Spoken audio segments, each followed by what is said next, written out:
Welterweight Evan Sanchez. Evan, we taking on Issouf Kinda on July 24th live on the Zone, and you might be from what I understand, you could be the actual first fight back, possibly on the network, on the streaming service. How's everything going? Yeah, I'm gonna be the first fight for the show. I'm gonna be opening up for them for the first Golden Boy fight. It's amazing to open up for them. I feel amazing. I feel blessed. 9 more days for the fight, so we're ready. Tell us a little bit about yourself. Obviously, you're 7-0, 6 knockouts. Tell us, about your amateur career, how you started boxing.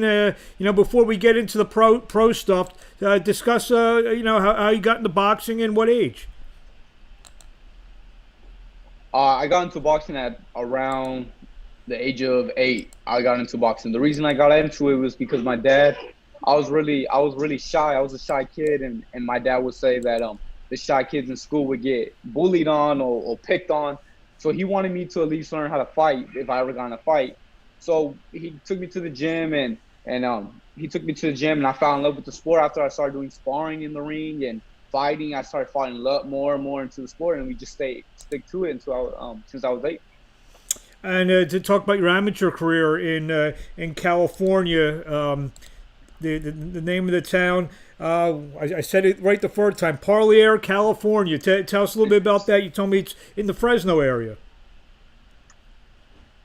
Yeah, it's a little town off Fresno, a little bit down Fresno. It's like 20 minutes away from Fresno, but it's a little town. Literally, if you go 3 miles this way, 3 miles that way, you're already out of the town. So everybody knows everybody here. So you transition to pros. You're a welterweight, 6 foot tall. Pretty tall for a welterweight. How so far your brief career, your 7-fight career, to the transition becoming a pro? It's amazing. I mean, it's the same thing as amateur. The only difference is that the punches hurt a little bit more, no headgear, and I mean, you really got to go prepared unless you want to get knocked out. But everything else is the same. Just look at your record. Obviously, your first 4 or 5 fights, you fought guys. When you look at their records, they weren't exactly, maybe just fights to kind of get your feet wet as a pro. But then you take on, in your last fight, a real veteran guy, Daniel Evangelista, and this fight, Issouf Kinda, who's not only a veteran guy with an 18-4 record. Talk about that transition into, fighting these experienced guys. And first of all, talk about the last fight with Evangelista, because obviously he was your most accomplished opponent up until next week. But talk about that. Could you see the difference in the quality of the opponent? I mean, like you said, I was getting my feet wet. I was trying to get my feet wet with the first 4 fights and everything. And now we're going to be stepping up little by little, going up until fighting bigger names and better fighters.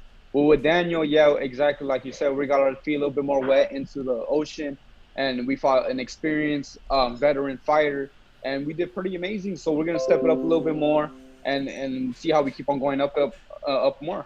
You stopped him in 2 rounds. Were you expecting to go a couple more rounds in just the 2 rounds in the last fight? I wasn't looking for the knockout, really. I really wasn't. That wasn't our game plan. It just happened naturally, and I was blessed to get the knockout. And I'll talk about Issouf Kinda. He's a guy he's fought on Showbox before. He's been around a little bit. Has some success, fighting out in New York and so forth. Talk about that as an upcoming opponent.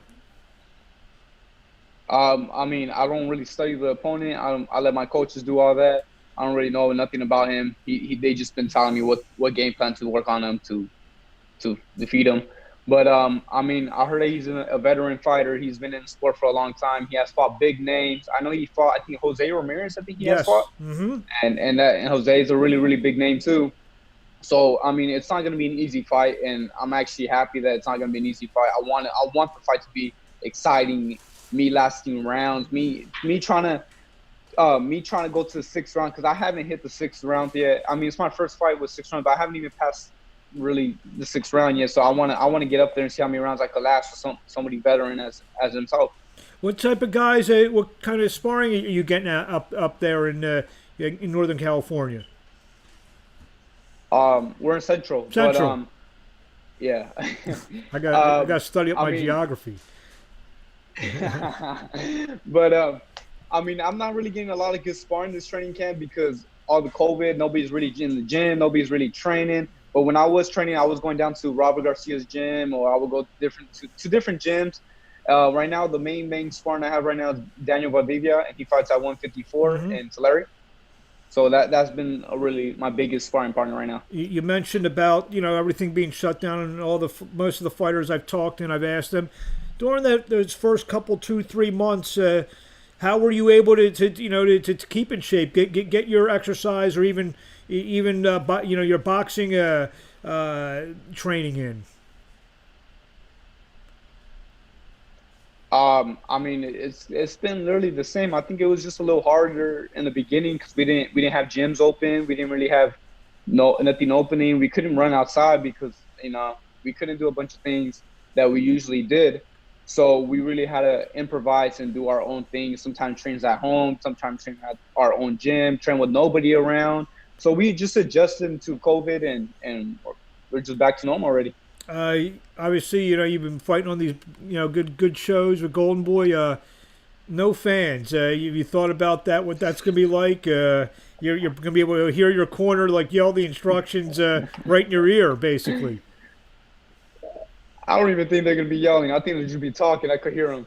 But I've been watching top rank fights. I just watched the fight that just happened with Usman on UFC, and it was real quiet. It feels like sparring, but with more intense level. But we're gonna treat it like the same. No fans, with fans. We know the fans are gonna be watching online, so we'll be ready for that. You being a young fighter with Golden Boy, obviously, with Canelo at the top, and with Ryan, and you're gonna be fighting on one of Virgil's cards. They're most likely, going to be in some big fights very, very soon, and most likely you'll be, on some of those undercards. You thought about that? Some of the attention that's going to come along with fighting on some big shows. Yeah, of course. Attention is going to come every time I keep on fighting. I keep on winning. The more and more attention I'm getting. It's an honor to get fight underneath big cards already, like Virgil and Ryan's. My last fight was on Ryan, so hopefully we could get him in bigger cards like in Canelo soon. 7-0, 6 knockouts. Would you say that you're a power puncher, or you're one of those the knockouts that they just come? I mean, I have to be a power puncher to get him, but yeah, it just comes naturally. I don't look for the knockout, so probably I am a natural strong person. Anything, last couple questions, anything you want to say to the fans in closing before we see you on July 24th live on DAZN? Stay healthy, keep your mask on, and watch me on July 24th. It's going to be an amazing show. I'm going to be opening up for Golden Boy. And follow me on Instagram on Real Evan Sanchez, and on Twitter, Evan Sanchez _98. Stay safe, guys. I mean, you must be watching some of my interviews, because the last question on every one of my interviews is, how do we find you on social media? Excuse me, you didn't have to. I didn't even have to ask you. You're trying to steal my job here. I'm used to it. So one more time for everybody. Where do we find you?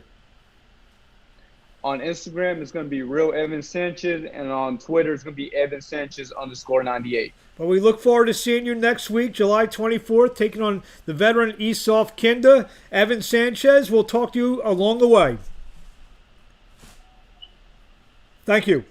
Thank you for having me, and have a great day. You too.